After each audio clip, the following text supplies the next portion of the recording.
Le sport pris au sérieux par des animateurs autant tout aussi dérisoires.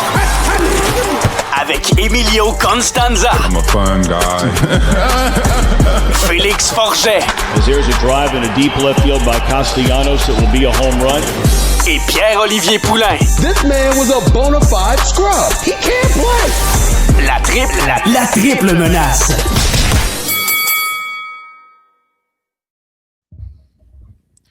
Là, on va mettre les choses au clair, OK? Vous avez vu ça passer sur nos réseaux sociaux cette semaine. On avait eu une annonce quand même à vous faire, comme quoi c'est avec quand même grande tristesse qu'on devait vous annoncer le départ d'un des membres du trio de la triple menace dans le but quand même là, de sauver sa propre business. On lui souhaite quand même, puisqu'il était d'ailleurs dans les cantons de l'Est. Donc, pour cette première édition de la double menace, je suis ici avec Pierre-Olivier Poulain. Pop, comment ça va? Écoute, théoriquement, Mio, on était aussi la double menace la semaine passée aussi. Fait que, c'est vrai. C'est vrai. Fait que, conflit d'horaire a forcé ma sortie, là, mais là c'est officiellement sous le nouveau programme la double menace.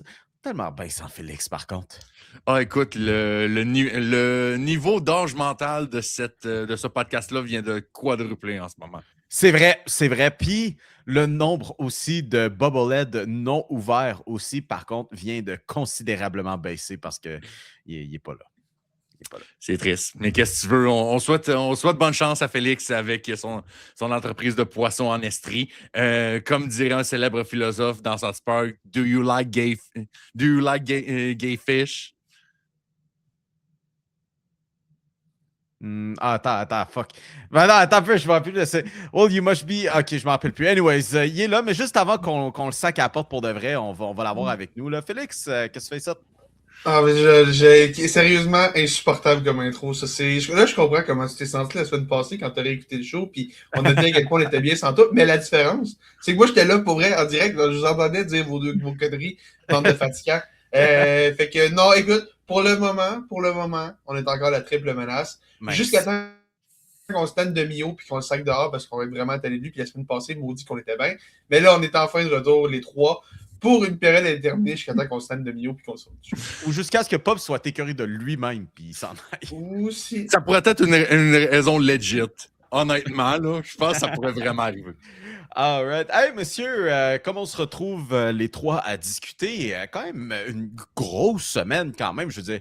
Bon, tellement d'affaires, j'ai pas pu publier ma revue de presse parce que moi, j'étais du côté de Victoriaville parce que c'était les séries de la LHJMQ. Je suis allé voir le 4e match entre les Tigres et l'Armada. Je suis allé voir encore Yegor Shilov qui devrait être repêché en première ronde de repêchage. Super talent, soit dit en passant. Pop qui... a décidé de se rendre du côté d'Ottawa dans une tempête de neige. D'ailleurs, Pop, applaudissements. Vraiment, là, tu mérites ça pour être quand même un excellent chauffeur, pour être passé à travers ça. Je vais juste clarifier deux choses. De un, c'est même pas moi qui chauffais. Ah ben là. Et de deux, la seule vraie tempête qu'on a eue, c'est de la pluie en revenant tout le long. On n'a aucun mérite, là. Ah, tu n'as pas pogné la tempête au Saguenay? Je ne sais pas dans quel microclimat vous habitez, là, à Boisbriand, là. Mais est-ce que la tempête de neige est avec nous aujourd'hui dans cette salle, là? Ben écoute, cette semaine, c'est quoi? C'était vendredi. Bon, tu sais, j'étais en t-shirt, tu sais, dans mon nouveau char d'ailleurs. En t-shirt, tu sais, j'étais bien, lunettes de soleil. J'étais allé chercher ma copine, on est allé souper au restaurant. Après ça, on est allé voir le film de Mario Galaxy au cinéma. Tu sais, c'était belle température. Absolute cinéma. C'était du cinéma proprement dit. Là. Donc, puis d'ailleurs, Pop, tu sais, ce qui est fantastique dans toute cette conversation-là, c'est qu'on parle de nous autres, ce qu'on fait, puis Félix, il n'y a rien d'intéressant à nous dire. C'est quoi ça? C'est quoi ça? Non, Félix... Félix, tu vas être en punition pour tout le podcast. Là, j'aime pas ça du tout. Là, j'aime pas du tout l'attitude en ce moment de ce podcast-là. Là, si ça continue, ça va être la double menace. Là, on va changer d'air. Salutations à Félix, par contre, parce que en ce dimanche de Pâques qu'on enregistre ça, Félix a quand même été disponible le temps d'un 5 minutes parce qu'on a quand même une grosse nouvelle qu'on voulait partager un petit peu avec vous, Pop. Pardon la musique, puis on va commencer à discuter de ça tout de suite. On start ça tout de suite. Ah ouais, donc. Donc, pour ce qui est du perron d'église, alors que, certains d'entre nous étions en train de bruncher avec la famille, pour citer un célèbre philosophe, on dérapait sur le vin orange. Et bon, il y a une nouvelle qui tombe.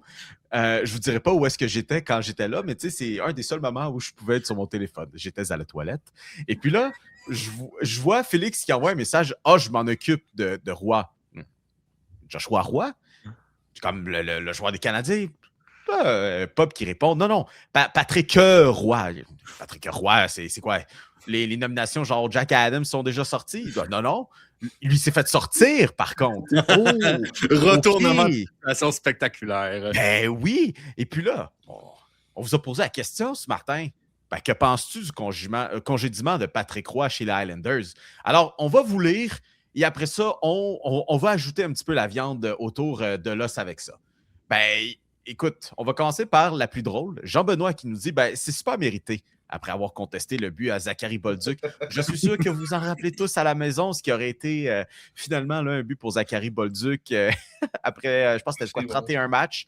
Puis finalement, il y avait hors-jeu sur la séquence. Patrick Roy, en plus, qui était son entraîneur dans les rangs juniors, gagnant la Coupe Mémorial avec lui. Et Producer Ali qui dit Darche a un boni s'il se rend en troisième ronde ou quoi. Voici pourquoi. Parce que à travers de tout ça, les Highlanders ont procédé à l'embauche de Pete DeBoer qui était sans emploi. Il a été occupé un peu avec le Comité olympique canadien, mais au-delà de ça, il était sans emploi cette saison. Puis la même chose que je vous ai dit, les gars, malgré tout, là, ça veut dire que les Highlanders sont confirmés d'une présence en finale de conférence, là. Et écoute, j'aimerais bien ça que cette logique-là soit aussi facile que ça. Mais je vais dire quelque chose là-dessus. Ma première réaction, j'en fais pardon. Quoi? Pardon. Pardon, oui, parce qu'il faut le dire à la québécoise un peu. Faut pas oublier une chose, les gars. On est la deuxième semaine de suite, le deuxième dimanche de suite, où on est réunis ensemble 1 heure après qu'une équipe de la Ligue nationale a décidé out of fucking nowhere de congédier son entraîneur et qu'il le méritait pas tant que ça. D'après moi, c'est... Je sais pas, OK? Mais je regarde tout ça puis je me dis, le Canadien de Montréal est pas dans une course pour les séries éliminatoires. Je regarde tout ça en ce moment et je me dis, ça doit être pénible comme fan d'être d'une de ces équipes-là qui se va en playoff parce que là, tout le monde est fucking unhinged en ce moment. Les équipes sont en panique. Je comprends plus. C'est fou raide. C'est vraiment, vraiment spécial. Puis écoute, je rebondis un peu là-dessus parce que tu parles des Highlanders sont dans cette course aux séries-là. Tu sais, ça reste qu'objectivement, là, quand tu repenses au début de la saison, qui voyait vraiment les Highlanders comme une équipe de série? Et pas grand monde. Puis on a été chanceux, Matthew Schaefer est devenu Matthew Schaefer. Il est pas pire, hein? Pas mauvais le petit gars. Puis il y a Sorokin qui fait du gros travail devant le filet, une des meilleures saisons de gardien depuis très longtemps qu'on voit. Ça fait en sorte que les Highlanders se sont ramassés un peu à être plus compétitifs qu'on le pensait. On a été des acheteurs agressifs à la date limite. Et je reviens il y a quelques semaines, quand Pop nous vantait le travail de Mathieu Darche, j'avais certaines réserves. Parce que là, j'ai l'impression qu'en ce moment, on est un peu dans le scénario catastrophe.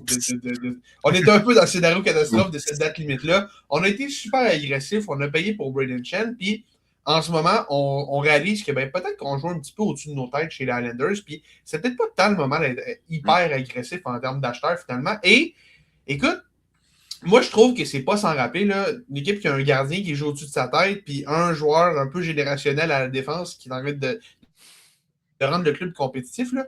Mathieu Darche est tombé exactement dans le même piège que Marc Bergevin est tombé dedans pendant plusieurs années à Montréal. Je veux dire, c'est sensiblement la même chose. Je ne suis pas en train de comparer Piquet Subban ou chez Weber à Matthew Schaefer, mais tu es quand même... C'est une équipe à peut-être 1 ou 2 bons patineurs avec un gardien qui te sauve les fesses tout le temps. Puis là, tu as été hyper agressif à date limite parce que tu pensais que tu étais meilleur que tu l'étais. Les Highlanders sont tombés dans ce piège-là. Et là, finalement, on a juste régressé à la moyenne. Comme on s'attendait à ce que ça arrive éventuellement. Mais là, vu qu'on a acheté, et puis là, on voit nos chances de série diminuer. Là, on fait un move de panique. Puis on congédie Patrick Roy qui a quand même sorti du très bon stock de cette équipe-là cette année. C'est ça. Objectivement, c'est quand même un entraîneur qui a connu une super saison. Tu l'as dit. on se demandait peut-être, est-ce qu'il va être un nom nommé au Jack Adams? Probablement pas, mais tu sais, il y avait quasiment plus de chances que ce soit au Jack Adams qu'autre chose. Puis là, aujourd'hui, il n'y a plus d'emploi. C'est vraiment, vraiment, vraiment particulier de voir ça durer. Ouais, sans regarder plus loin, là, en fait, on regarde très en surface, pas, puis on rebondira là-dessus. Tu regardes la saison des Islanders, de la manière que ça se comporte. Bon, on sait à quel point une victoire, une défaite change tout. Puis il y a une autre équipe finalement qui sort du lot qu'on parlera un petit peu plus tard dans cette émission-là, Pop. Mais quand tu regardes la fiche des Islanders, c'est 4 défaites consécutives. A-t-on été trop rapide sur le piton pour ça? Est-ce qu'on a commencé à paniquer beaucoup trop tôt dans une séquence de 4 défaites? La séquence de 4 défaites, on peut le voir ça sous différents angles, mais je ne sais pas si vous avez vu les matchs de samedi contre la Caroline, puis surtout le match de vendredi, si je ne dis pas de bêtises, contre les Flyers de Philadelphie. On s'est fait totalement déclassé par les Flyers de Philadelphie qui ne sont pas tant supérieurs que ça aux Islanders de New York. En matière d'effort, en matière d'efficacité, d'exécution, on a tellement été brouillon, inefficace, à la limite pas regardable comme équipe dans ces 2 derniers matchs-là. Et là, on arrive au milieu du mois d'avril. Non seulement tu veux te qualifier en série, mais aussi tu veux te qualifier avec un peu de momentum. Puis peut-être c'est la seule solution que les Islanders avaient trouvée pour retrouver un petit peu cet élan-là. Mais je reviens un peu à Mathieu Darche aussi un peu. Tu sais, on aurait pu... on aurait pu s'arrêter aux transactions de André Palade puis Carson Soucy. À la date limite des transactions, tu as été proactif, tu as ramassé 1 ou 2 pièces de profondeur qui peut améliorer un peu ton équipe. Et le risque... t'hypothèques pas.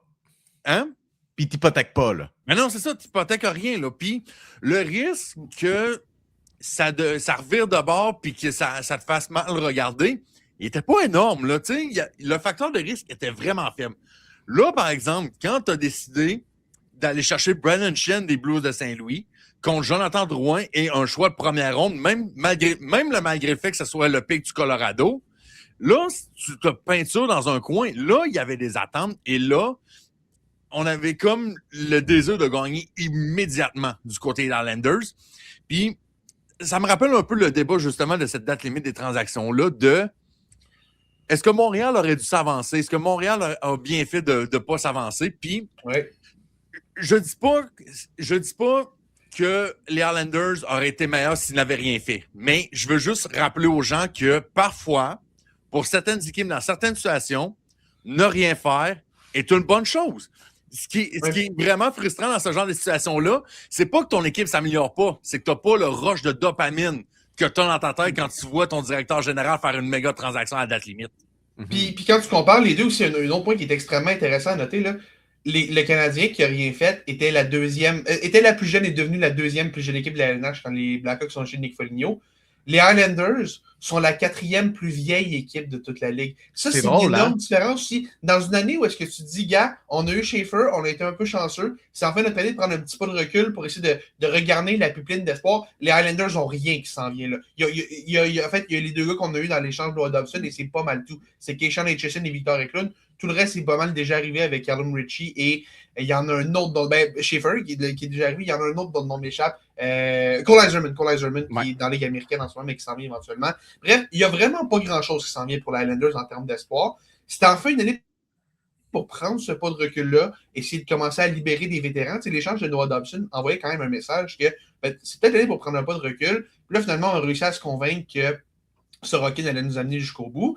Fait que puis un autre aspect qu'il ne faut pas oublier là, de tout ça, là, on parle de Darche.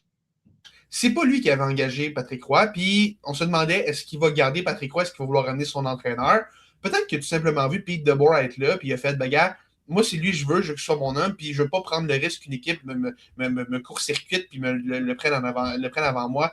Et si on se ramasse, c'est que tout le monde congédie son coach, puis là, soudainement, il y a de l'intérêt qui vient de partout à travers la ligue pour Pete DeBoer. Peut-être qu'il y a de ça aussi, mais sérieusement, j'ai l'impression que ça, c'est Mathieu Darche qui met sa tête en jeu. T'sais. Si Pete DeBoer sent rien, pas juste qu'il ne fait pas les séries cette année, mais que ça ne lève pas l'an prochain, à un moment donné, il va vraiment falloir se poser des questions sur est-ce que Mathieu Darche va rester très longtemps comme DG de l'équipe. C'est fou à dire, mais on arrive déjà, tranquillement, pas vite, à ce scénario-là. Et voilà. Donc, c'est drôle de situation, mais ça, on a été trois. Je pense qu'on peut s'entendre les trois là-dessus. Puis je pense qu'à la maison, vous pouvez vous entendre là-dessus aussi. Mais j'ai quand même besoin de savoir de votre côté. Vraiment, qu'est-ce qui est le plus fou entre Bruce Cassidy qui se fait renvoyer ou Patrick Roy à ce point-ci de la saison? C'est fou. Peu importe la ligue des entraîneurs qui se font congédier à 2 doigts de la fin de la saison. Même l'année passée aussi dans l'NBA, Mike Malone qui se fait renvoyer. Personne ne s'attendait à voir ça. Je suis encore abasourdi aujourd'hui de ça.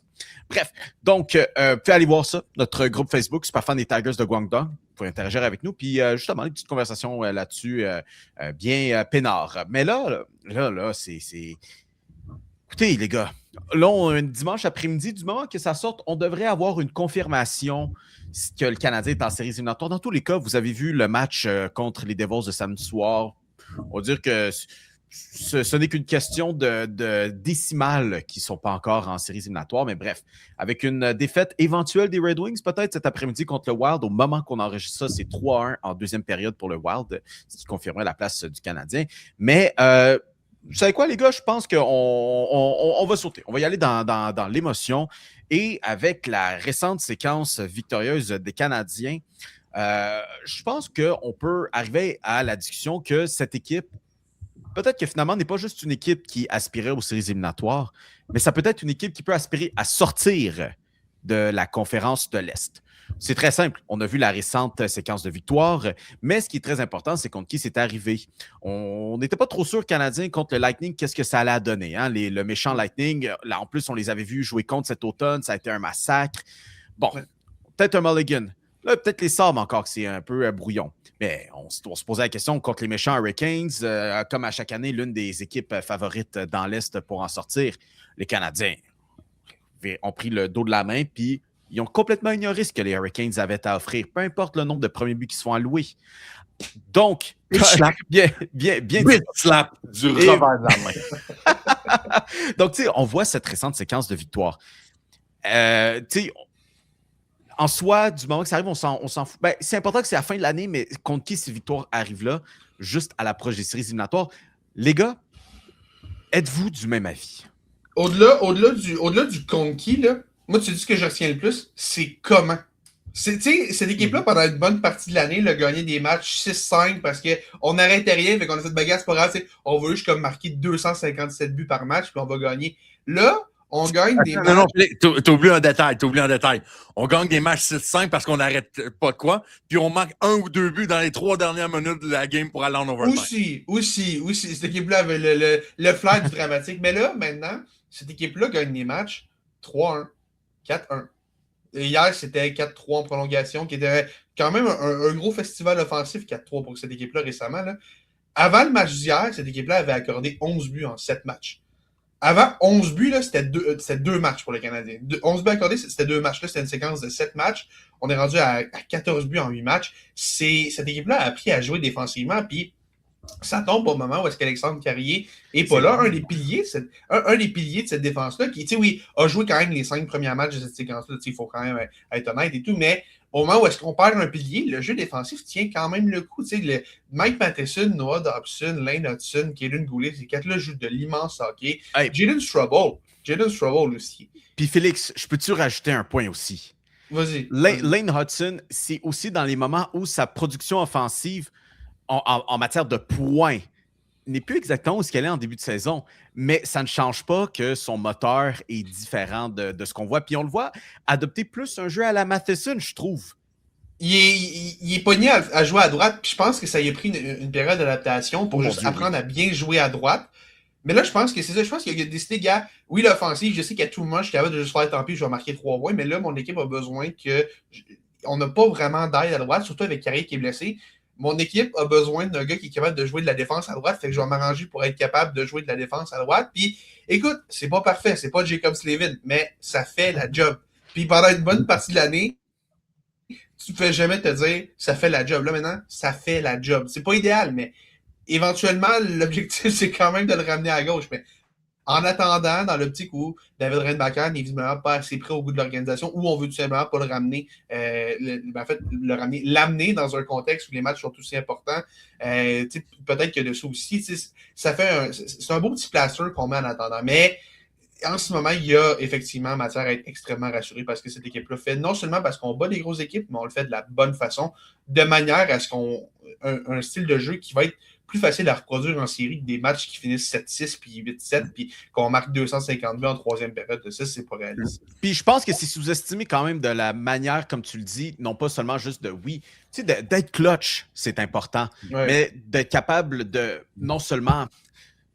Tellement de fois, on a vu les Canadiens que c'était marquer le premier but, aller chercher le deuxième assez aisément.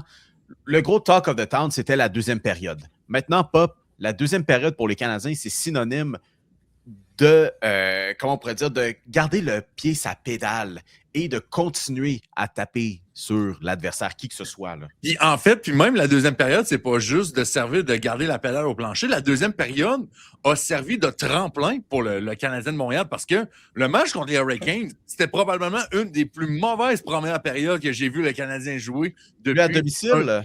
Quoi? Cela à domicile ou cela... Non, celui de la semaine dernière. Celui de la semaine dernière à Raleigh. Ben, les deux. Oh, les deux, Les deux. Les deux, mais c'est là que tu te rends compte que des fois, en deuxième période, le Canadien trouve, non seulement ne perd pas le momentum, mais réussit à en trouver en deuxième période. Puis je pense le match contre le New Jersey, c'était comme la première fois dans cette séquence-là qu'on donnait un but en deuxième période, alors qu'il n'y a pas si longtemps, là. Il n'y a pas si longtemps, le Canadien était comme moins 13, moins 15 en différentiel en deuxième période. Aujourd'hui, au 5 avril 2026, journée de Pâques Pascal, le différentiel est rendu dans le vert. Qui aurait dit ça au mois de décembre? Moi, c'est pas moi qui aurais vu ça arriver de même. Même le désavantage.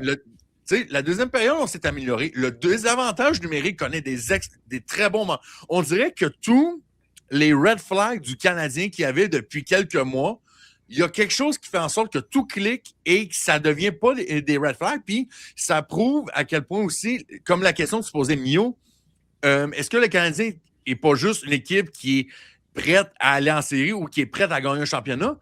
Il n'y a pas une équipe de parfaite dans la Ligue nationale. Tu sais, oui, Buffalo sont bons, Tampa Bay sont bons, la Caroline sont bons, mais tout le monde a des défauts. Puis là, on dirait que le Canadien trouve le moyen de régler leurs propres défauts. Ça ne sera pas toujours parfait, mais au moins, tu réduis les impacts de tout ce qu'on faisait mal depuis le début de la saison. Et c'est juste encourageant pour la suite des choses. Et ça se voit avec cette séquence de 8 victoires de suite qui, d'ailleurs, la 4e séquence de 8 victoires au plus du Canadien depuis le début des années 2000. La première en 10 ans. Là. Ça fait plus de 10 ans qu'on n'a pas gagné 8 matchs de suite à Montréal. Et notamment, en fait, la dernière fois, là, c'était quand la saison d'Alexander Radulov. 16-17. Oui, effectivement, oui. Et la fin de Weber, accessoirement. C'est ça, exactement. Puis, je vais juste conclure aussi sur un autre red flag que le Canadien a aussi réglé. Dans ces 8 victoires-là, on en a 7 en temps réglementaire.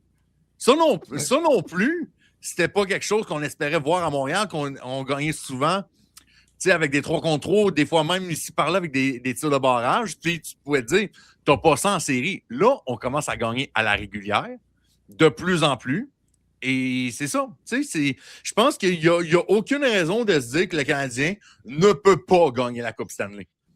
Ouais, non, c'est. Puis on voit certainement de la manière que ces joueurs le jouent. Puis encore une fois, Talk of the Town, un petit attaquant américain, natif du Wisconsin. Il peut-tu l'avoir son 50e puis qu'on shot de fuck up à Bandit? Ben écoutez, vous autres à la maison, pour ne pas manquer le 50e but de Caulfield, puis pourquoi est-ce que vous manqueriez le 50e de Caulfield? De votre souper de Pâques, là? Ça sert à quoi? Vous allez quoi? Vous allez regarder la game anyways. Bref, si jamais ça donne que vous n'êtes pas capable de l'écouter, je vous invite à aller sur notre compte TikTok où, écoutez, on l'aura au pire, là, le but en rediffusion pour vous. Puis au pire, vous l'aurez en speed dial encore une fois pour envoyer à vos amis. Vous le regardez une autre fois? Allez-y, regardez-le une autre fois. Mais Pop, je suis un peu dans ton camp là-dessus. Qu'on puisse passer après. En fait, écoute, je vais même aller plus loin. C'est même pas pour parler en mal des gens de diffusion qui font un job tellement difficile de mentionner à chaque fois que Caulfield rentre sa glace. Là, c'est de la discussion sur les filets déserts. Depuis quand est-ce que c'est autant une discussion de débat de oui, mais il mérite plus? Ah, OK, ben parfait. On va vous montrer le tableau. OK, ça, c'est le nombre de buts contre un gardien de but. On peut-tu arrêter de parler de ça? Un but, c'est un but. Ça ne va pas valoir plus. On n'accordera pas le Maurice Richard à Cole Caulfield parce qu'il a marqué plus de buts contre un gardien de but. À la fin de l'histoire, là, on va juste compter combien de buts ont été marqués et ça va terminer là. Man, je suis content que tu en parles, ça me rend fou. Ça me rend complètement débile. Si un gars marque des buts dans un filet désert, OK, là, c'est parce que son équipe lui fait assez confiance pour aller closer des matchs défensivement. Je m'excuse, là, mais ça mérite quand même. Ça vaut quelque chose, là. Puis tu sais, d'un gars qui pourrait gagner le Art Ross, by the way, là, qu'on parle. Exact, puis tu sais, en tout respect, puis Caulfield, tu sais, je suis sûr que si on lui demandait d'aller closer les matchs à 5 contre 6, le pire, c'est je suis sûr qu'il serait capable. Son jeu défensif est tellement amélioré, il serait capable. Mais le Canadien a des meilleures ressources pour faire ça. Le Canadien a Nick Suzuki, le Canadien a Juraj Slavkovski, le Canadien a Jake Evans, puis il y en a plein d'autres, là. Mais, tu sais, à un moment donné, là, ce gars-là joue déjà tellement à 5 contre 5, son rôle est déjà tellement important. En avantage numérique, presque tout passe par lui. Tu sais, c'est correct qu'il soit pas là, puis... Tu sais, c'est Maxime Lapierre qui disait cette semaine que selon ce qu'il a entendu, c'est Caulfield lui-même qui a demandé à Martin Saint-Louis de ne pas se retrouver sur la glace dans des situations où est-ce que l'équipe adverse a retiré son gardien. On a vu mardi, il s'est ramassé là, mais il était tellement occupé avec son jeu défensif que Suzuki n'a même pas pensé une seule seconde à lui passer la rondelle pour qu'il marque. Ça aurait été son 48e à ce moment-là, je crois. Fait que tu sais, Suzuki a juste marqué puis il n'a même pas regardé vers Caulfield à ce moment-là. Fait que oui, puis peut-être qu'en fin de saison, s'il reste un match ou deux, puis il n'y a toujours pas son 50e, peut-être que rendu là, on va se dire, ben, gars, vas-y, va le marquer dans un fait désert, puis ça va être fini, mais, gars, s'il n'est pas sur la glace à 5 contre 6, il y a une raison, puis au pire, gars, il aurait eu son 50 clean, ça va être cool, puis je m'excuse, on parle quand même d'un gars qui a 28 buts à ses 28 derniers matchs. Là. Ce gars-là, même sans filet désert, peut très, très facilement remporter le D'ailleurs, encore. Là. On se calme tout le monde, il n'y a pas besoin de filet désert. Tu sais, comment on capote du fait que c'est 28 en 28? Peux-tu imaginer ce que les gens au forum pensaient dans le temps quand on a vu Maurice Richard en marquer 50 en 50? Man, ça n'a pas de sens. On capote pour 28 en 28. Imagine quand Mike Bossy est allé chercher son 50e en 50. C'est fou. Salutations à Mike Bossy d'ailleurs. Imagine quand Wayne Gretzky a marqué 50 goals en 30 games. Imagine juste regarder ça quand lui était là. Mais en tout cas, c'est bien lassé de cette discussion-là. Mais Félix, restons plus terre à terre. Il y a un vrai bordel qui se passe en ce moment. Puis je pense qu'on ne pèse pas trop nos mots en y allant là-dessus là, quand même. Puis en même temps, encore une fois, c'est pas un emploi facile que de démêler tout ça, qu'est-ce qui va se passer. Puis il y a tellement de gens qui travaillent fort pour s'assurer que tout soit beau. C'est juste que le problème, c'est que ça arrive dans une couple de mois. Écoute, prochaine saison, qu'est-ce qui se passe avec les droits de diffusion? Ouais, là, restez avec moi, ça va être un peu compliqué, mais ça vous concerne directement pour voir les matchs du Canadien l'an prochain. Restez avec moi, il y a quand même plusieurs détails. Prenez des notes. Est-ce qu'on rentre officiellement dans la section podcast de maths de la triple menace, là? Ouais, là, restez avec moi, puis ça se peut que ça aille un peu vite, mais je vais essayer d'y aller doucement, OK? Tout d'abord, première chose qu'il faut savoir, ce que j'avais déjà rapporté il y a quelques mois de ça, avant que ce soit officialisé, RDS va diffuser 45 matchs du Canadien l'an prochain. C'est déjà canné, l'entente est signée, c'est déjà réglé. Une partie des droits régionaux qui appartiennent déjà à RDS va rester là. On en avait 60 à RDS avant, ça passe à 45 maintenant, mais on va garder quand même la majorité des matchs. Le problème, il reste 39 matchs qui ne sont toujours pas signés. On est rendu le 5 avril et il n'y a toujours pas d'entente de signer. Et ça, ce n'était pas supposé arriver. On était supposé avoir une entente à ce moment-là. Ce qui se passe en ce moment, OK? RDS ne veut pas payer pour plus de matchs. TVA Sport trouve que c'est beaucoup trop cher. On cherche d'autres options, mais en ce moment, le Canadien réalise que le fait qu'ils vont tous être à la télé en anglais et qu'ils pourraient ne pas l'être tous à la télé en français, ça pourrait être un mauvais look pour l'organisation. Et c'est vrai que ça ne regarderait pas bien pour l'organisation. Donc là, on se retrouve dans une situation où il n'y a comme pas vraiment d'issue claire et nette. Et Jérémy Filosa, qui était au podcast de Tony Marinaro cette semaine, qui a rapporté ça un peu, tu sais, comme il dit, il commence à être pas mal tard. Puis, en ce moment, le Canadien redoute le streaming pour la raison que les matchs vont tous être à la télé en anglais. Si on se retrouve avec 3 abonnements en français contre juste 2 en anglais, on va trouver ça déloyal un peu, puis ça va faire en sorte que les gens qui regardent en français vont délaisser le français pour aller vers l'anglais. Fait que là, on se retrouve dans une situation où on ne sait pas trop comment on va régler cette situation-là. Il y a un autre scénario qui a été évoqué, celui que Sportsnet prenne des matchs en français. Ce qui serait quand même particulier, mais qu'on fasse des descriptions en studio en français, ce qui serait quand même une perte de manière générale. Mais le problème, c'est que dans l'état des médias actuels, ni Québécois, ni Bell ne peuvent justifier de payer des montants astronomiques comme ça. Fait que là, il n'y a comme pas vraiment de claire solution pour les 39 matchs qui restent. Et les matchs de série, il n'y a toujours pas d'entente pour les matchs de série. Il y a aussi l'idée de Radio-Canada qui a été évoquée, mais encore là, les finances publiques, on sait que c'est un sujet sensible en ce moment. Je sais vraiment pas comment on va régler cette situation-là. En ce moment, il n'y a pas vraiment de solution qui semble simple. Et même, l'idée du streaming a fait jaser. Demandez au CF Montréal comment ça a été, le deal avec Apple TV. On perd tellement de gens en ce moment qui ne savent plus comment trouver les matchs. C'est complètement fou. Puis je reviens un peu au cas des Yankees, qui est un cas vraiment extrême. On n'est pas du tout là encore pour le Canadien, mais tu sais, c'est dans The Athletic, c'est sorti. Pour un fan des Yankees à New York qui veut regarder les 162 matchs des Yankees, ça lui coûte presque 1000 $ cette année en abonnement aux différentes plateformes pour regarder tous les matchs. Puis, tu sais, on ne sera pas à ce niveau-là avec le Canadien l'an prochain, mais on veut éviter le plus possible un modèle dans lequel il faut s'éparpiller partout pour trouver les matchs. Est-ce que l'équipe pourrait diffuser ses propres matchs? C'est déjà vu, mais les équipes qui ont fait ça dans la MLB perdent de l'argent de manière folle en faisant ça. Il y a comme pas vraiment une solution simple en ce moment, puis c'est un peu compliqué. On essaie de trouver des solutions claires, mais en ce moment, il n'y a personne qui sait où vont être diffusés ces 39 matchs-là du Canadien l'an prochain et où est-ce que les séries vont être diffusées. Et c'est dommage que ça arrive au moment où est-ce que le club sort de sa reconstruction et a l'air littéralement d'un wagon. Cette équipe-là va être bonne très longtemps, puis on ne sait pas trop où est-ce qu'ils vont aller, puis ben, malheureusement, les risques du piratage vont arriver aussi. Fait que là, tout le monde il y a tellement d'enjeux, puis il n'y a pas de solution qui semble claire. Ça va être assez particulier à régler. J'ai enfin fini, tout le monde est latéral, mais ça va être un gros dossier à surveiller dans les prochains. Puis en fait, on va ajouter là-dessus, là, aussi, bon, les gens qui sont plus canés dans l'actualité aussi, il y avait tout récemment le budget Girard aussi, puis on entendait comme quoi, bon, il y avait une espèce d'aide gouvernementale pour les médias. Faut savoir aussi, c'est pas une enveloppe d'un certain nombre d'argent qui est accordé aux médias, c'est un pourcentage sur un crédit qui est pour, en fait, pouvoir subvenir au salaire des employés et aussi, c'est aussi surtout en réaction aussi aux droits pas aux droits de diffusion, mais à la publicité qui continue de s'éroder, là, les revenus avec ça. Puis, tu sais, il y avait même un texte de la presse qui était sorti là-dessus qui disait quand même que, bon, d'après les estimations gouvernementales, ça serait, oui, des nouveaux bénéficiaires qui auront droit à ce crédit d'impôt-là, mais on parle vraiment là en matière d'emploi, ce qui représente à peu près 600 emplois, puis sur 5 ans, on parle de finances publiques là, qui est estimé à 40 millions de $. Donc, c'est pas de l'argent qui irait pour financer les Canadiens de Montréal directement. Puis, je rajoute un dernier point par rapport à tout ça.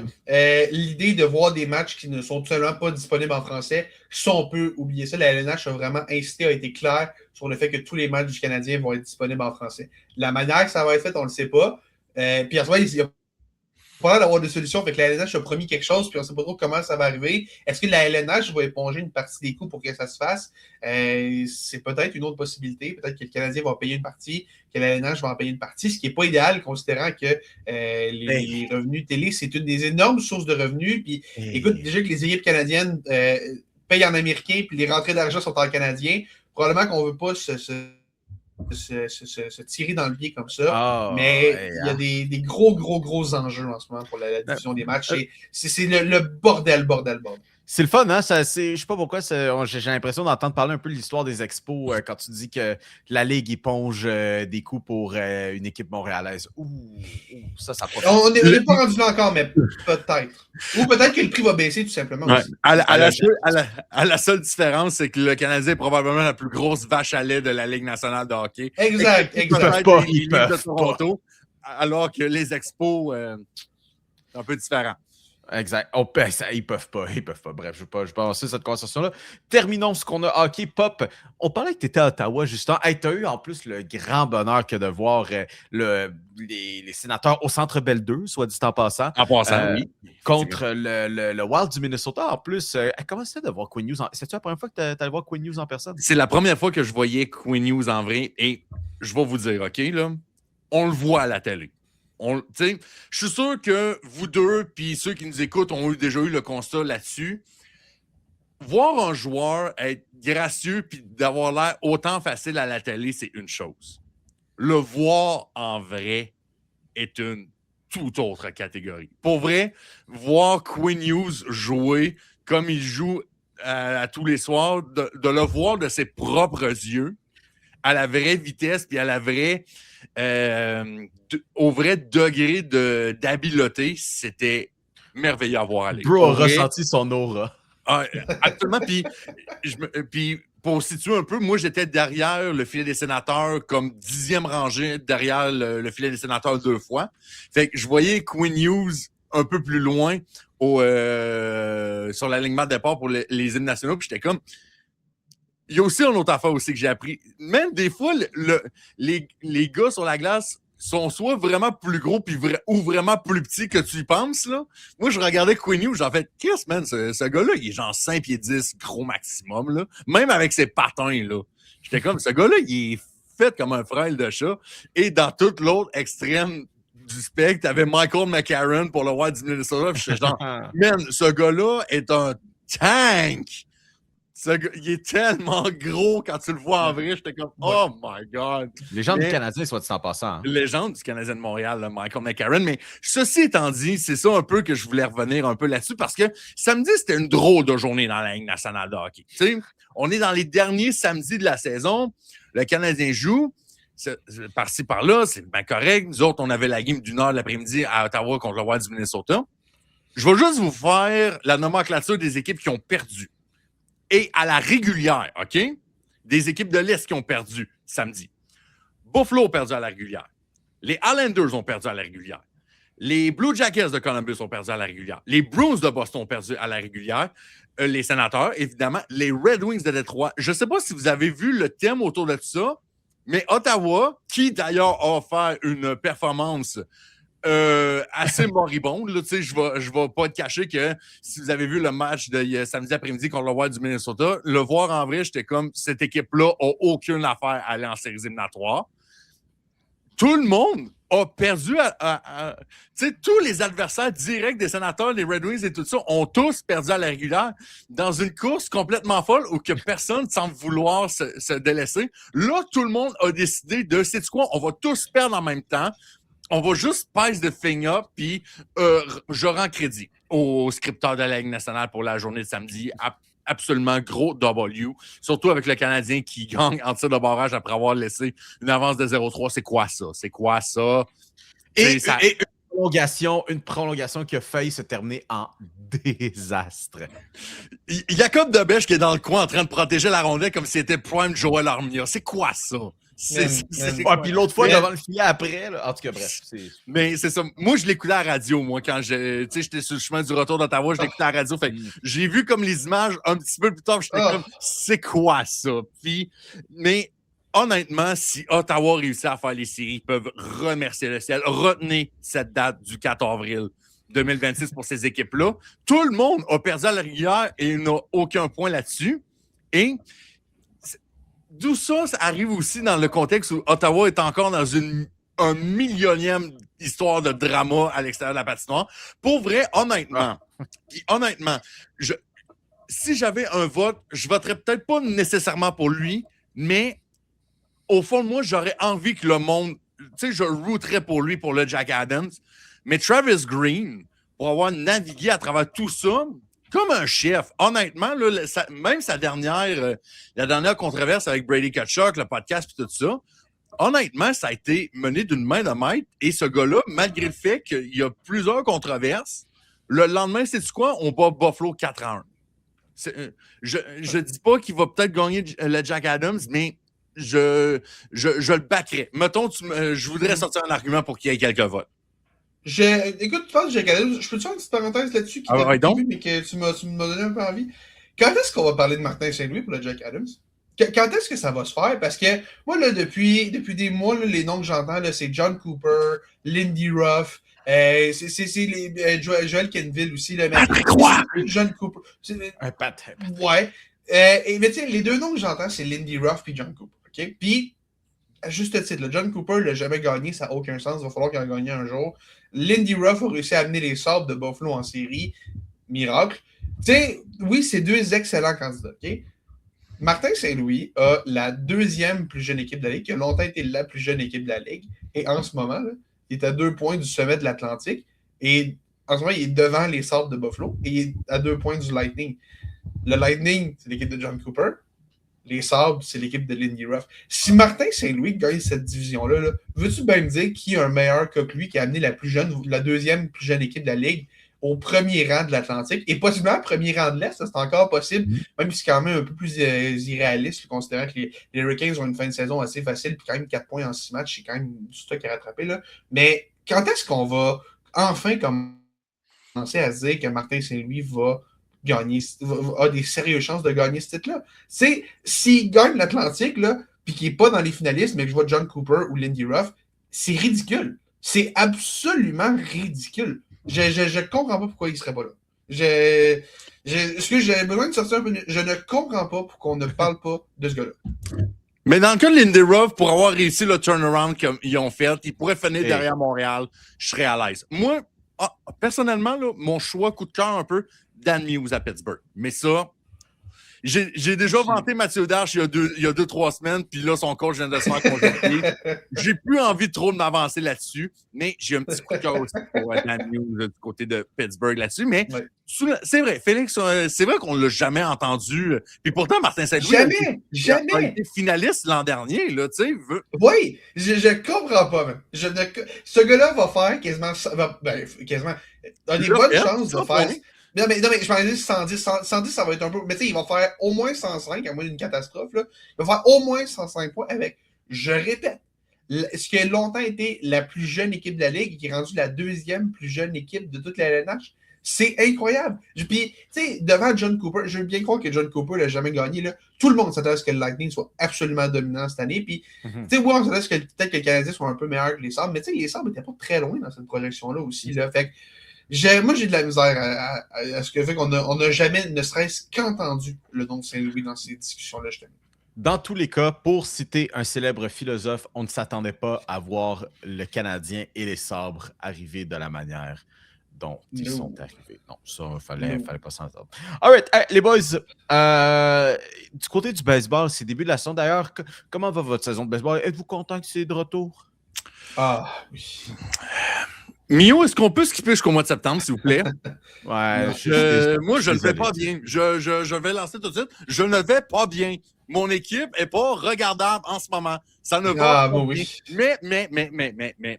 Mais, j'ai vu le script 1 million de fois depuis 5-6 ans. Félix qui voit son équipe être un powerhouse au mois d'avril. Ouais. Je l'ai vu 1 million de fois. Les Red Sox qui sont assez moyens rendus au mois de mai, mais qui décident de donner une équipe de série. J'ai vu ça 1 million de fois. Je vais prendre ma respiration et garder un peu ma pression artérielle le plus basse possible. Mais en ce moment, je me rappelle à quel point que juste regarder 162 matchs de son équipe préférée, qu'elle gagne ou qu'elle perd, est un grind sportif de salon complètement démentiel. Et parlons-en aux partisans des Blue Jays. Oui. Oui, non, mais écoute, moi, j'ai pas. Ouais, mais ça, c'est pas si pire. Les Blue Jays, c'est juste une personne. C'est tout. Oui, ce que je veux par là, c'est quand même dans le sens que. Comment tu parles de même aux Rockies? Comment tu parles de même aux White Sox? C'est assez terrible. Mais c'est pas le point que je voulais amener aujourd'hui. Le point que je vais amener aujourd'hui, c'est que là, les partisans des Blue Jays, ils vont se réjouir. Bon, on sait que c'est pas toujours facile l'enclos des Jays. Puis même, je veux citer aussi Jérémy Filosa, qu'on a cité plus tôt dans l'émission, qui écrit que regarder les Blue Jays à date cette année, c'est comme regarder un épisode de Benny Hill, si vous n'êtes pas familier avec ça, là, vieux programme, genre, je pense, années 40, on a affaire de même. Là. Bref, donc, Les Blue Jays qui ont procédé aujourd'hui au renvoi de Brandon Little dans le 3A. Alors, les gens pourront s'en réjouir finalement parce que Brandon Little, pour les gens qui ont peut-être la mémoire courte, il y a beaucoup de trucs qui se sont passés dans ces séries éliminatoires-là. Baseball, Brandon Little, c'était l'un des lanceurs en relève chez les Blue Jays et a presque à lui seul permis aux Mariners de se rendre à la Série mondiale, soit dit en passant. Qui vont... Puis finalement, c'est pas arrivé, mais je veux dire, je pense que c'était quoi? C'était le match... c'est quoi, le match numéro 6, je pense, ou 5 qui avait été envoyé dans la mêlée. Et puis finalement, je pense que sa deuxième balle... En tout cas, il a été envoyé et le premier frappeur qui affrontait, c'était Cal Raleigh. Puis on connaît la suite de l'histoire. Un bon coup de circuit qui s'est adonné. Puis on a presque pas vu cette équipe-là en Série mondiale. Mais dans tous les cas, ça aurait changé parce que ils l'ont pas gagné la Série mondiale. Mais peut-être qu'ils seront mieux armés. Puis je veux juste rajouter un détail. Est-ce que, de mémoire, le fameux match de la Série mondiale qui s'est terminé en 18e manche, théoriquement, c'est pas Brandon Little qui a été crédité de la défaite? C'était-tu lui? C'était... Parce que allez-y, je vais aller faire la petite recherche. Je vous reviens. OK, great. Mais bref... Vas-y, c'est fou. Écoute, Brandon Little cette année, puis tu sais, des fois, tu es un releveur, tu as l'impression que le ciel te tombe sur la tête à chaque fois que tu sors. Là. Puis écoute, Little l'an passé a eu un bon premier début de saison. C'est pour ça qu'il est devenu aussi un homme de confiance de John Schneider comme ça. Mais à la fin de saison, c'est devenu tellement difficile en série, c'était épouvantable. Puis cette année, écoute, si je ne m'abuse, c'est avant le match d'hier. Quand tu regardais les points accordés par l'enclos des Blue Jays, excluant Tyler Henneman, la fois où il avait été lancé, il avait été passé à Mob, mais qui est un receveur, pas un releveur.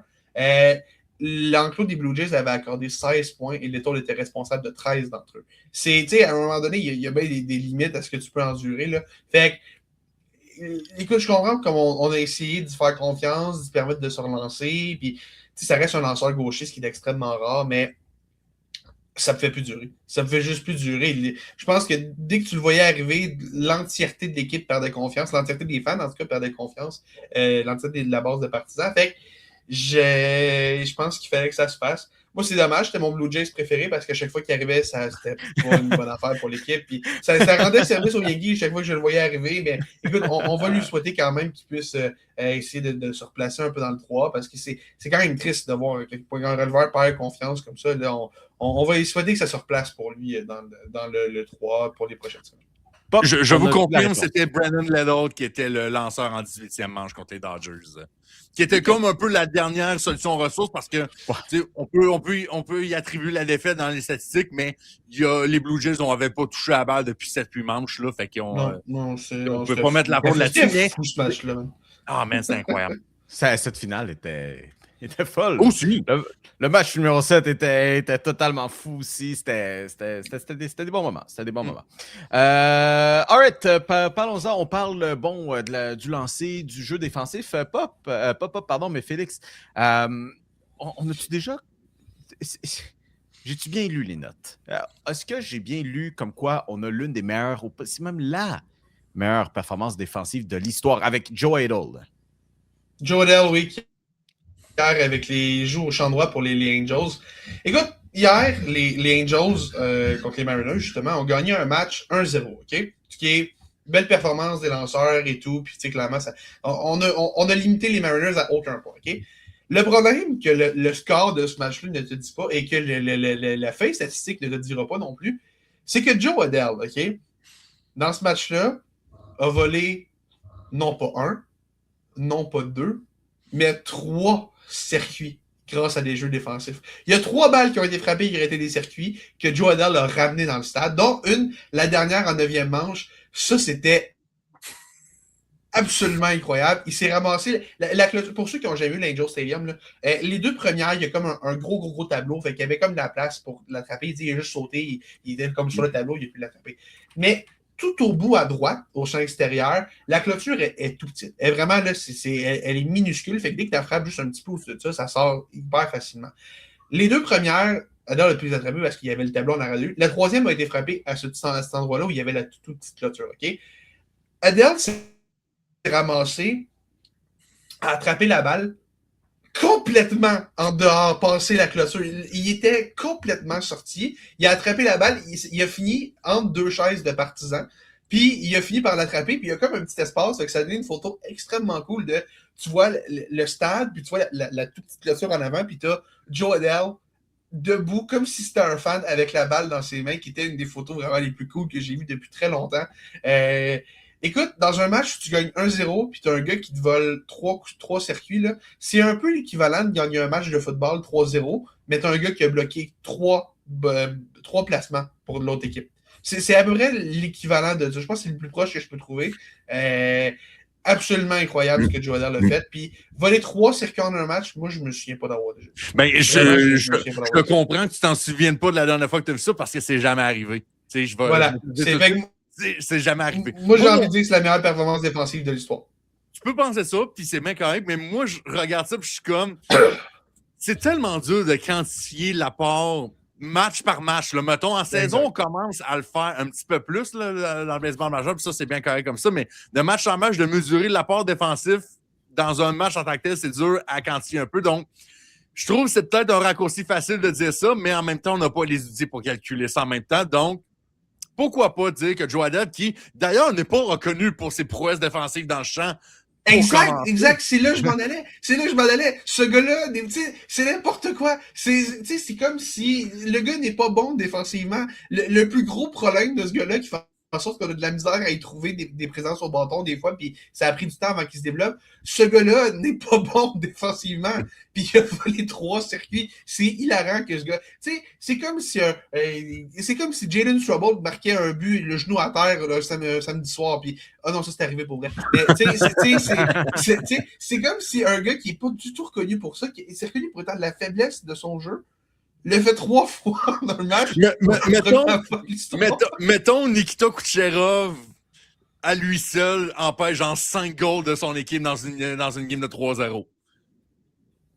Ouais, ben c'est... Écoute, il a quand même fait des beaux arrêts cette semaine, là, mais écoute, c'est... ouais, fait écoute, mais oui, Joe Adele, quand même toute une performance qui, pour moi... Écoute, considérant le contexte que son équipe a gagné 1-0, là, voler 3 circuits, c'est la meilleure performance défensive de l'histoire. Je n'ai jamais vu quelque chose de là. Est-ce que... Mais en même temps, moi, je fais juste regarder qui jouait, puis j'étais comme...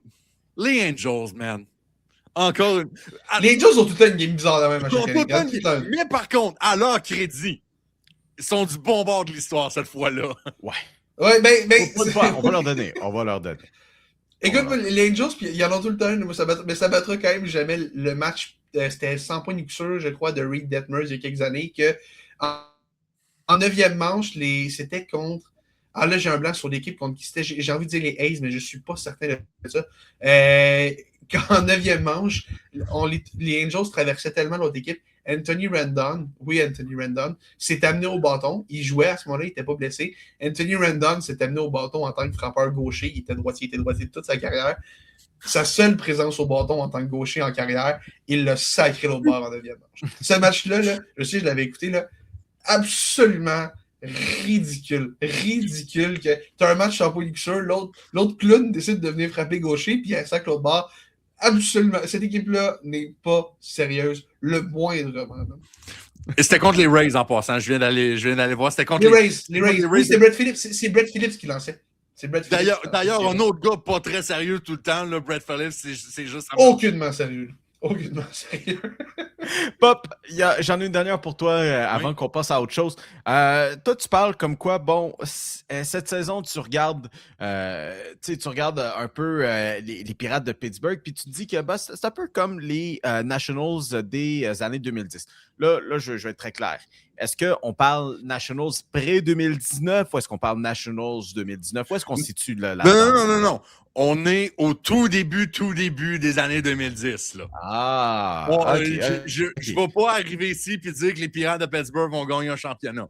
Mon point étant, je ne sais pas si vous avez suivi le baseball, un peu ceux qui suivent un peu les espoirs et tout ça. Je ne sais pas si vous avez suivi cette semaine. Grande nouvelle du côté des Pirates de Pittsburgh. Connor Griffin, le meilleur espoir des majeurs cette saison qui était à pas grand-chose vraiment d'être rappelé par les majeurs, a enfin été rappelé par les Pirates de Pittsburgh. On pensait peut-être le faire à la fin du camp d'entraînement pour l'avoir peut-être au Opening Day. Finalement, ça ne s'est pas concrétisé, mais 2 semaines plus tard, Connor Griffin, qui est vu comme un... Je ne vais pas dire un talent générationnel, parce que là, le mot générationnel, je commence à être tanné un peu qu'on le distribue à gauche et à droite pour n'importe quoi, là. Mais c'est un espoir de haute qualité. Il frappait pour 430 dans le niveau 3. Ça, c'est à peu près les mêmes statistiques que Vladimir Guerrero Jr. quand lui jouait dans le 3 avant d'arriver à Toronto. Juste pour vous donner une idée là-dessus. Et là, ce que je voulais voir un peu comme parallèle un peu que j'ai signé dans une chronique cette semaine pour les Coop de l'info en passant. Je ne sais pas si vous vous rappelez des Nationals des débuts des années 2010. Qu'est-ce qui faisait en sorte que les Nationals se démarquaient puis qu'on avait là-dessus? On avait quoi? Un lanceur. Là, je pense que je peux le dire, générationnel, ou du moins qu'on pensait qu'elle allait être générationnel. Paul Skeens, Steven Strasburg. Et là, on arrive avec un autre joueur de champ qui a 19 ans. 19 ans! Ça, là, Félix, c'est toi dans 5 ans, ça, là. 19 ans! Va jouer et être un régulier dans les majeurs. Je ne sais pas si vous vous rappelez, mais Bryce Harper, c'était ça, là. Tu sais, je sens qu'il y a... Là, il y a besoin de 1 million de choses qui ont besoin de se produire. De un, je ne pense pas que les propriétaires des Pirates de Pittsburgh vont faire comme les Nationals et signer un gros contrat de 7 ans à un gars comme Matt Scherzer. But I digress. Mais tu peux me dire qu'on a les premières bases de peut-être une histoire à succès pour les Pirates de Pittsburgh, un peu comme les Nationals de Washington avaient au début des années 2010. J'aime ça. J'aime ça, c'est intéressant. Puis, écoute, Connor Griffin, écoute, le terme générationnel est un peu fort, mais tu sais, ça reste un des très, très beaux espoirs qu'on a vu depuis longtemps en termes de potentiel et tout, puis l'ajustement rapide qu'il a fait. Son premier match cette semaine, qui était vendredi, c'était probablement le premier match d'un espoir le plus attendu depuis... Il y a un gars des Rays dont on parle plus, je dirais peut-être lui, sinon peut-être Adley Rutschman avant. C'est ce genre d'espoir-là. Ça fait longtemps qu'on a vu un espoir aussi attendu que lui arriver. Ce gars-là a tous les outils, puis c'est vraiment impressionnant. Là. Contact, puissance, vitesse, jeu défensif. Il y a absolument tout pour lui. Mais écoute, un espoir reste un espoir tant aussi longtemps qu'il peut prouver qu'il est capable de tenir son bout. Jusqu'à maintenant, rassurant quand même des belles choses qu'on voit de la part de Connor Griffin dans une cuvée de recrues on en parlait un peu la semaine passée, là, complètement folle, cette cuvée de recrues-là. Là, Kevin McGonigal, J.J. Wetterholt, les lanceurs aussi, Cam Schlitter. Du côté de Cincinnati qui a complètement torché mes Red Sox de Boston en première série de la saison. Exact. Fait que tu sais, c'est une cuvée de recrues extrêmement impressionnante. Puis celui qu'on attendait le plus, Connor Griffin, est enfin arrivé. J'ai hâte de voir comment il va tenir son bout. Le camp d'entraînement n'a pas été le plus facile pour lui. Mais tu sais, camp d'entraînement, évidemment, on en prend et on en laisse avec ça. Et écoute, c'est presque fou à dire, mais c'est peut-être déjà le meilleur frappeur des Pirates en raison du fait qu'on n'a pas vraiment de bons frappeurs chez les Pirates. O'Neal Cruz, des fois, il est capable, là, mais tu sais, Connor Griffin peut tellement rapidement s'établir comme le meilleur joueur de position, du moins, Paskin est encore là, mais le meilleur joueur de position de cette équipe-là, que ça fait tellement longtemps qu'on a eu un vrai bon frappeur à Pittsburgh. Le vrai bon dernier, c'est Joe McCutcheon. On est dû pour avoir un frappeur vedette avec les Pirates, puis on va leur souhaiter que Connor Griffin le soit, et on va leur souhaiter surtout qu'on soit capable de le garder à long terme. On parle déjà d'un contrat de 9 ans qui serait possiblement sur la table, et qui va être signé quand il va avoir joué assez de matchs, parce que écoute, le rapide pour ceux qui n'ont pas trop suivi, là, on a ajouté le Prospect Incentive dans la MLB, qui est un concept selon lequel il faut si un espoir joue dans la MLB, il ne faut pas qu'il ait signé son gros contrat pour que tu sois éligible à recevoir un choix compensatoire plus tard s'il y a des votes pour l'MVP, s'il recrute l'année ou quoi que ce soit. Fait on ne peut pas tout de suite lui donner son contrat, mais ça devrait se faire dans les prochains jours. Un gros contrat de 9 ans qui devrait le garder à Pittsburgh au moins pour quelques années encore. Et c'est une bonne nouvelle pour les Pirates. C'est compliqué, hein, la paperasse au baseball. C'est dommage si quelque chose devait arriver qui va changer toute la paperasse. Mais par exemple, oui, cette paperasse-là est un petit peu compliquée, puis oui, c'est des petits détails, mais cette règle-là en particulier fait en sorte que la manipulation du temps de service est beaucoup moins fréquentes. Parce qu'il faut que les espoirs soient rappelés avant un certain moment. Puis, fait que ça fait en sorte que les équipes maintenant ont un incitatif à ce que leurs espoirs soient dans la MLB au jour 1 ou du moins dans la première ou la deuxième semaine de la saison. Fait que, oui, c'est des petits détails. Puis sur les contrats, ça complique un peu certaines choses, mais c'est quand même un bel ajout. T'sais, c'est pas pour rien qu'on parle de cette cuvée de recrues-là comme étant si bonne que ça. On a la chance de les voir dès le début de la saison. Puis ça fait une différence majeure, par exemple, par rapport à Paul Skeens, qui avait eu besoin d'attendre un bon mois avant d'arriver dans les majeurs, même si c'était vraiment prêt. Puis aussi, ça fait en sorte qu'il y a un peu de changement du côté comment on opère une équipe de baseball parce que tu veux maintenant signer les joueurs le plus rapidement possible. Parce que justement, cet incitatif-là disparaît si tu le. Attends, là, je ne veux pas dire de niaiser. Si-tu le rappel après l'avoir signé, ou du moins, c'est ça, la signature de contrat fait en sorte que tu pourrais perdre cet incitatif-là. Donc, tu sais, on a vu des exemples. Il y a récemment Roman Anthony l'année dernière. Voilà. Tu sais, Connor Griffin a signé, officieusement signé un contrat de 140 millions de dollars à 19 ans sans avoir joué un match dans les majeurs. C'est complètement insane de ce côté-là. Et je veux juste rajouter une dernière petite chose. Si on veut faire les comparatifs Bryce Harper et Connor Griffin, son premier coup sûr dans les majeurs, un double bon pour un point. Bryce Harper, ça a été un double aussi à son premier coup sûr dans les majeurs. Voilà, arrêtez les Bryce. Connor Griffin va devenir Bryce Harper. Et on parlait des Nationals du début des années 2010. Hein? Ça. On va s'en rappeler les débuts de Bryce Harper. Écoutez, avant qu'on passe à autre chose, on a aussi une page Instagram où on a toujours, encore une fois, du bon stock à vous proposer. Je vous propose, maintenant qu'on est sur le sujet, allez donc vous abonner à notre compte Instagram. On essaie de grossir un petit peu plus notre audience là-dessus. Messieurs, terminons avec le basketball de la NBA. Aujourd'hui, on va faire, ou du moins au grand minimum, Félix et moi, Pop, t'es invité bien sûr, à faire une activité, comment on pourrait dire ça? Comme les jeunes les appellent des haters, qui est de, très communément, là, se fumer un paquet. Dans le sens où danser sur la tombe, c'est peut-être le truc le plus proche qu'on peut faire. Les Lakers de Los Angeles, ça gagne les trous. Tu sais quoi? Moi, ça me met en beau maudit quand les Lakers gagnent. Vous connaissez aussi à la maison à quel point je ne suis pas fan des Lakers et tout ce qui entoure cette organisation. Et bon, le seul truc que j'aime vraiment des Lakers, c'est Luka Doncic. Luka Doncic, on va lui donner. Il a une incroyable saison. Il devrait quand même le recevoir. Bon, là, en fait, là, avec la blessure, plus vraiment là, de prétention MVP. Là. Mais du moins, en jouait une saison de cette étendue-là. Et puis là, tombe au combat cette semaine. Et bon, il y a plusieurs versions qui sortent. Hein, c'est un peu difficile, mais on parle quand même d'une fin de saison pour Luka Doncic. En même temps, il reste peut-être 5 à 6 matchs pour la majorité des équipes de la NBA. Mais Félix, ça se traduira comment en séries éliminatoires? Puis écoute, tu parles de Luka Doncic, mais il y a aussi Austin Reeves qui va manquer quelques semaines d'activité, lui aussi est blessé. Ouais. Fait que là, ça fait en sorte que tranquillement, pas vite, la grosse équipe des Lakers se résume à LeBron qui a à peu près 657 ans et DeAndre Ayton qui peut-être qu'il y a 5 ans, ça aurait été cool, mais là, ça l'est plus vraiment. Fait disrespect envers Bronny James, voyons donc. Non. Fait que, écoute, on se retrouve dans une situation où est-ce que, malheureusement, les Lakers, même avec leur belle saison, qui, en ce moment, sont 3e de l'Ouest, j'ai l'impression qu'on va descendre derrière les Nuggets et peut-être un peu plus bas encore, même s'il ne reste pas une tonne de temps à la saison. Et d'ailleurs, les Nuggets, ça allait mal leur affaire. Puis là, ils viennent d'en coller 8 de suite, hein? Voilà, là, ils sont en feu. Fait que, tu sais, je pense que les Nuggets vont les passer. Puis est-ce que les Timberwolves pourraient les dépasser? Je sais pas. Il y a quand même d'autres équipes qui pourraient les dépasser. Bref, je pense que malheureusement, peu importe l'équipe qui va taper les Lakers en première ronde, ça va être un beau balayage malheureusement pour les Lakers. Puis malheureusement pour LeBron. Un balayage? Oui. C'est pas. L'Ouest est tellement. Je comprends que l'Ouest est tellement fort en ce moment, mais. Au moins une victoire, là.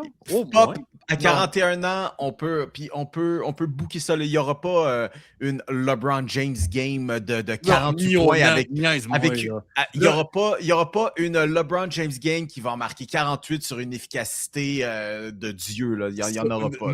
Non. On n'a rien appris, là. Je comprends, OK, 41 ans, puis je comprends que c'est plus dans son prime, là, mais il ne viendrait pas me faire croire qu'une Big 26, que c'est impossible qu'un LeBron James drop un 35-40 points si ça lui tente que tout va bien. Au moins une fois. Je dis pas carry sur une série au complet, au moins une fois. Mettons qu'il y a un 35-40 points. Là. Oui. Il gagnera quand même pas parce qu'il n'y a personne d'autre qui a marqué avec Luka et Reeves qui sont pas là. Cette équipe-là est faite et cuite. Sérieusement, Puis, comme je l'ai dit, c'est plate parce que cette équipe-là a 50 victoires cette année. Puis, tu sais, honnêtement, il y avait quand même des chances de les voir faire du bruit dans l'Ouest parce que oui, le Thunder, les Spurs sont vraiment forts, mais. Il n'y aura pas de LeBron James game. Il n'y aura pas un LeBron James game de 40 points sur une efficacité de monstre à 41 ans où il va gagner le match à lui seul. On garde ça, on note au monteur. Dans les 1h05. 1h05 de show-là, si LeBron James a une game, je veux que ce soit partout sur nos réseaux sociaux. Mais écoute, Yo, je suis quand même d'accord avec toi. Fait que moi, j'approuve. Écoute, l'Ouest est tellement. Je vois pas qui ils vont battre. Tu sais, en tout respect pour les joueurs de soutien de cette équipe-là, là, vois-tu vraiment LeBron James et ses amis, DeAndre Ayton et ses amis. Qui va marquer d'autres points? Je veux dire, DeAndre Ayton et Jake LaRavia, c'est quoi? Il n'y a personne d'autre qui va marquer, man. Luke Kennard. Fait que, écoute, vois-tu cette équipe-là battre, disons, gagner un match contre le Thunder, les Spurs, les Nuggets, les Rockets, les Timberwolves? Moi, je vois aucune. Pas vrai, là. Mis à part l'équipe 2020, les Lakers ont tellement toujours eu des équipes moribondes, je comprends pas. Ben, écoute, moribondes, mais il y a tout le temps eu genre un moment, souvent février-mars d'ailleurs, que on voyait les Lakers puis qui prenaient un certain élan puis on était genre, hey, cette équipe pourrait être legit dangereuse en série. Et arrive une blessure, il arrive quelque chose, puis tout s'écrase, puis finalement, c'était les Lakers qu'on s'attendait un peu. Mais il y avait tout le temps cette affaire-là, mais c'est vrai que 2020... Ouais, mais 2020, de toute façon, c'est à cause de Kobe qu'ils ont gagné. Tout le monde sait ça, l'année où, là. C'est à cause de Kobe qu'ils ont gagné. Mais, puis, bref, pour regarder, parce que, bon, il y a quand même un incident sur le classement. L'affiche des Lakers pour terminer la saison. Les Mavericks, le Thunder, les Warriors, les Suns et le Jazz. Honnêtement, tu peux me sortir un argument que les Lakers peuvent finir 4-1 dans cette séquence-là. 4-1. Ben non, ils battront pas le Thunder. Tu peux me sortir un argument qui peut finir 4-1 dans cette séquence-là. Pardon. Je vois 2 victoires peut-être, avec les Mavericks et les Jazz. Peut-être. Cooper Flag a marqué 50 points d'ailleurs, salutations. Ben, tu sais, le Thunder va les rincer, les Suns vont les rincer, les Warriors, ben, Curry vient de revenir. Non, je vois 2 victoires. Avoir peur des Warriors de Golden State in a great 26. C'est LeBron James et Luke Kennard, man. C'est LeBron James et Luke Kennard. Qu'est-ce que Steph Curry a de plus que LeBron James? Kristaps Porzingis. C'est pas fou pour Porzingis. Je vais pas parler là-dessus parce que là, on va vraiment déraper si je m'embarque sur Kristaps Porzingis. Et Brandon Podziemski, que tous les fans des Warriors veulent sa tête sur un pieu. Peut-être qu'un jour, il va marquer 30 points. Peut-être un jour. On lui souhaite. Mais je souhaite pas de victoire aux Lakers. Hey, Pop, j'ai mentionné comme quoi, bon, les Nuggets, ça va bien, mais les Hawks d'Atlanta, bon, au lendemain de cette transaction de Trae Young, finalement, tu sais quoi? Les Hawks, c'est comme cet ex que tu laisses partir, puis tu sais quoi? A tellement un bon glow-up. Et puis là, pas que tu regrettes, mais tu te dis, oh, je me serais visualisé avec ça. Ils vont pas aller gagner l'Est, mais ils sont en train de sortir leur tête du merdier qui est le play-in. Et genre, pour la première fois de leur existence, ils ne se retrouveraient pas dans leur play-in. Là. Ce qui serait assez fou parce que c'est quasiment le Atlanta Hawks Invitational, là, quasiment, là, ce play-in-là. Il s'enligne pour être sans les Bulls aussi, hein? Sans les Bulls, hein? Dans quel monde on vit, là? C'est quoi ça? Mais. C'est pas grave, tout le monde, c'est pas grave. Le Heat va être là. Inquiétez-vous pas, le Heat et le Magic vont être fidèles au poste et ils vont toujours être là. Malheureusement, on n'aura pas Sacramento de l'autre bord. Mais écoute, peut-être qu'on a fait un changement de la garde dans le play-in. Mais le Heat va toujours être là. Le Heat. Mais écoute, peut-être que Bam Adebayo got one more in him au play-in, puis il va dropper 85 points. On sait pas, ça peut arriver. Tu peux pas dire aujourd'hui que c'est impossible maintenant. Aussi lunatique que ça puisse être, mais honnêtement, dans l'Est, là, il y a nobody wants the smoke avec Atlanta. C'est pour vrai. Puis, est-ce qu'on peut dire vraiment que c'est de la faute de Trae Young? Je pense que non, vraiment. Tu sais, parce que oui, tu peux regarder des fois ton ex glow up et te dire est-ce que c'était moi le problème? La plupart du temps, oui, c'était toi le problème, mais en même temps, je me dis, c'est-tu vraiment la faute de Trae Young? Mais j'aime voir Atlanta, même les Hornets, là, ma For You page, là, des fois sur Instagram ces temps-ci, c'est des edits puis des highlights des Hornets de Charlotte puis pour dire qu'à quel point c'est l'équipe la plus fun de la NBA. Et pour vrai, j'aimerais ça que ça arrive pour vrai. Une série Hawks-Hornets, honnêtement, ça serait peut-être la série la plus divertissante que j'ai vue depuis plusieurs années. Ouais, j'aimerais pas ça. Mais écoute, moi, les Hawks, je les aime bien. Je leur souhaite beaucoup de succès. Alexander Walker, mon boy, tellement content de sa grosse saison. Puis Jalen Johnson aussi, ces deux gars-là qui ont vraiment émergé avec les Hawks cette année.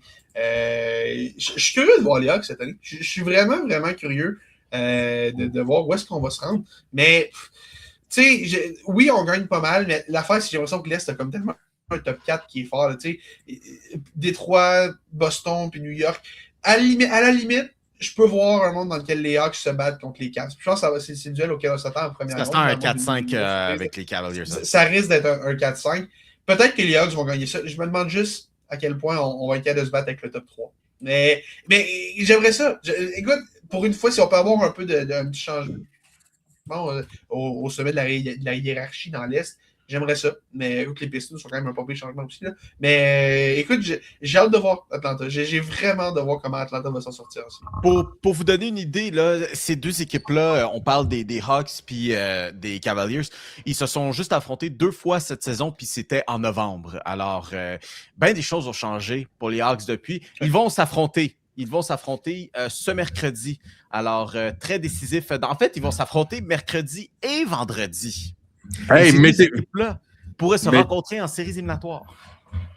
Moi, je m'attends rien de moins à un brawl général dans une de ces deux games-là.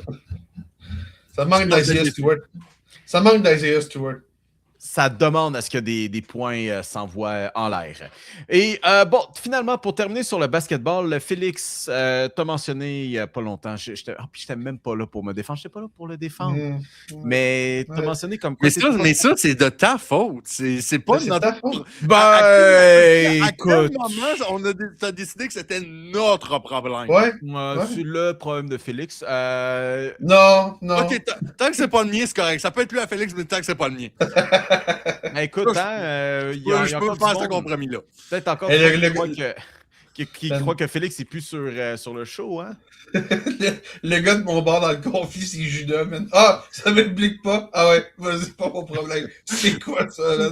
Oh, c'est quand même très thématique qu'on parle de Judas aujourd'hui, soit dit en passant. C'est n'importe quoi, man. Bref, moi, je vais le dire aujourd'hui, puis vous savez quoi, même les décideurs, si on veut, là, de la NBA, le fameux MVP ladder, ont parlé aussi cette semaine. Victor Wembanyama sera le MVP à la fin de la saison régulière. Il a dépassé Shai Gilgeous-Alexander.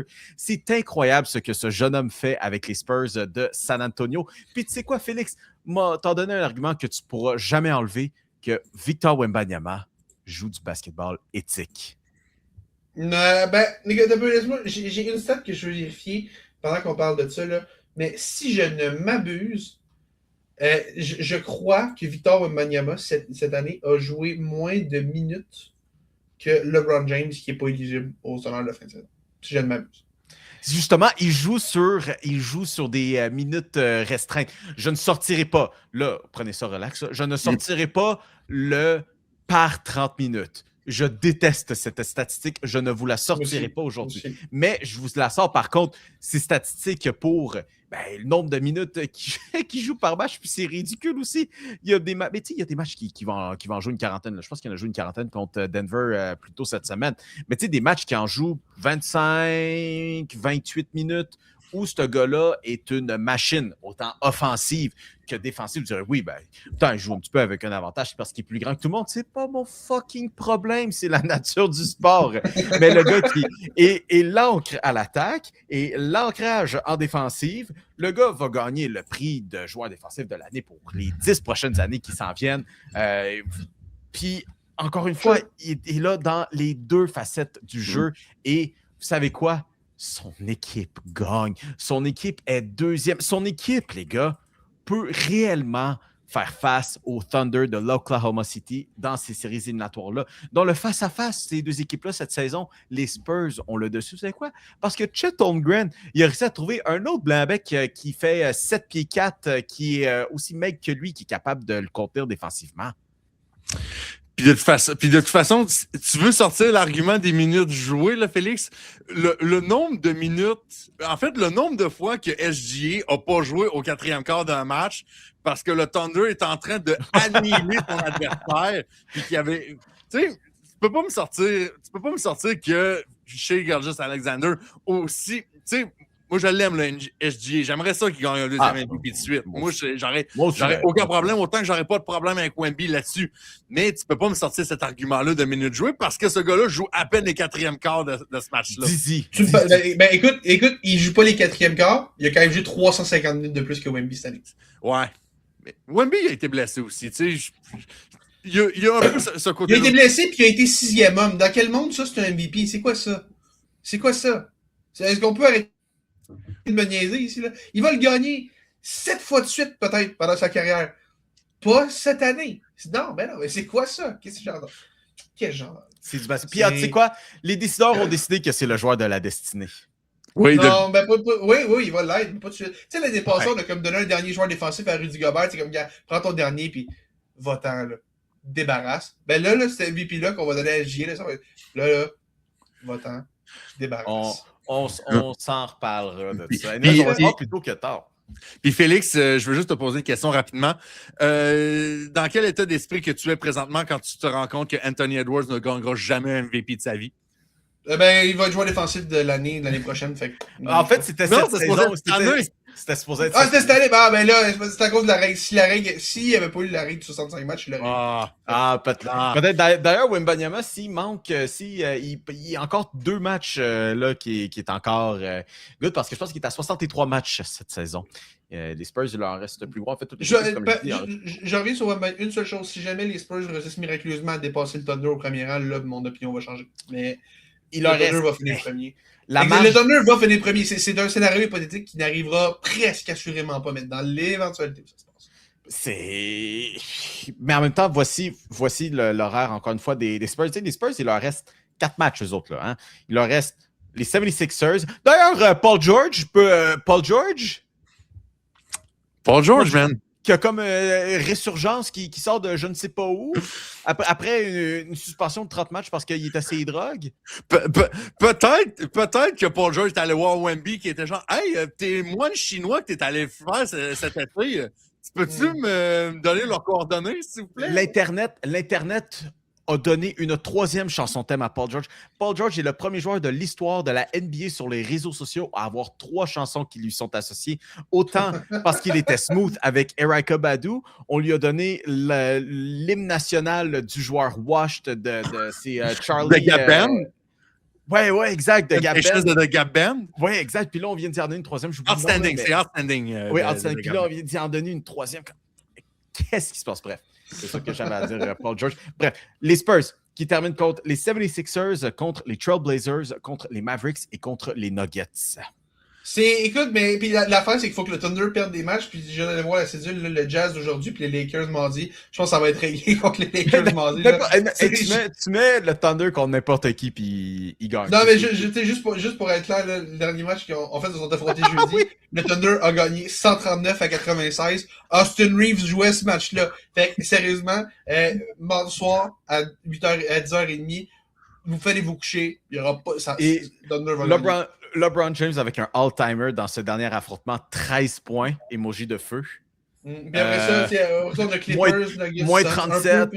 un peu de compétition avec Clippers, Nuggets, Suns, mais ça va être réglé après Jazz puis Lakers. Là, les Spurs vont finir deuxième, le Thunder. Oui, effectivement.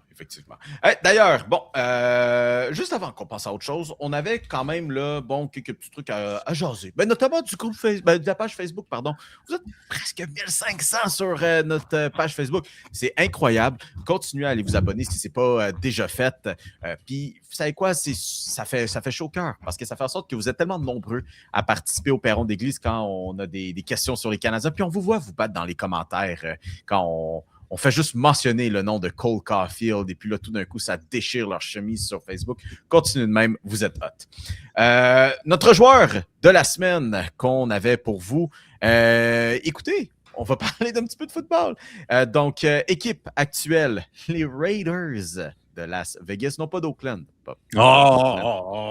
C'est quoi ça? À 37 ans et a 298 passes de toucher en carrière, il a signé un gros contrat qui en sera finalement pas tant un, on s'entend. Il faut connaître un peu la game pour savoir ça. Bref, Félix, tu nous parles de tout ça parce que tu vas nous donner le nom de qui on parle. On parle de Kirk Cousins, qui officiellement, si je ne m'abuse, le montant, c'est... Je pense que j'ai vu, c'est 5 ans, puis genre, je pense que c'est 282 millions que j'ai vu. Quelque chose de même. La réalité, là, pour ceux qui ont vu ça et qui se posent des questions, là, c'est 1 an, 20 millions le contrat. C'est ça. La seule raison pour laquelle c'est 5 ans, c'est un peu le même principe que le contrat de Travis Kelce de 3 ans, qui est en réalité un contrat d'1 an. Ça permet de répartir l'argent sur plusieurs années. Ça permet de jouer avec les bonnies de signature, les déplacer. Là. Quand vous voyez les fameux mots... Circonvire le cap, c'est ça que ça sert. C'est pas... c'est la circoncision de cap salarial. C'est du fuck-oyage de la salariale, je suis d'accord avec toi. C'est légal. Mais... Oui, mais écoute, pour ceux qui se posent la question, là, Kirk Cousins ne jouera pas 5 ans avec les Raiders. Puis il ne fera pas, je pense, 282 millions. Ça va être 1 an, 20 millions. Il y a une possibilité que le contrat... Il y a une option d'équipe pour que ce soit 2 ans, 80 millions, si on l'a vraiment aimé puis qu'on veut le garder une autre année. Mais avec Fernando Mendoza qui devrait arriver, disons que les chances de revoir Kirk Cousins en 2027 sont plutôt minces, à moins que Mendoza, disons, se blesse en fin de saison et qu'on se dit, bon, gars, ça va prendre un gars pour au moins assurer l'intérim, tant pis prendre l'argent que tu connais déjà le système, tu connais Mendoza, fait que tu peux bien revenir une autre fois. Mais moi, tu sais quoi, ce contrat-là me fait beaucoup rire parce que c'est pour la dernière fois l'agent de Kirk Cousins qui, si je ne m'abuse, est le gars qui a signé pour le plus d'argent de l'histoire de la NFL, fait un dernier fuck you à la Ligue en disant, moi, là, n'importe quand, je peux aller chercher un contrat qui va tout vous faire capoter quand vous allez voir le chiffre que mon client va avoir. Là. C'est Kirk Cousins, là, pour eux, qui n'a jamais vraiment rien gagné. Là. C'est incroyable, les contrats monstrueux. Honnêtement, Kirk Cousins, c'est-tu juste NFL Bradley Beal ou John Wall? Ouais, je peux le voir. Mais non, je peux le voir. Ouais. Mais c'est fun, par contre. C'est fun, par contre, quand même, là, d'avoir cette présence-là en arrière de Fernando Mendoza éventuellement. Là, on s'attend, je toujours Fernando Mendoza devrait être membre des Raiders comme rôle de mentor, quelqu'un qui est littéralement là, sur ses derniers pas dans la NFL. OK, à surveiller cette semaine, le Canadien de Montréal jouera à nouveau. On a hâte, hein? Contre les Devils du New Jersey. Alors, souhaitons encore une autre victoire des Canadiens à cet effet-là. Ensuite, il y aura un match mardi contre les Panthers de la Floride. D'ailleurs, là, je veux voir ça. Là.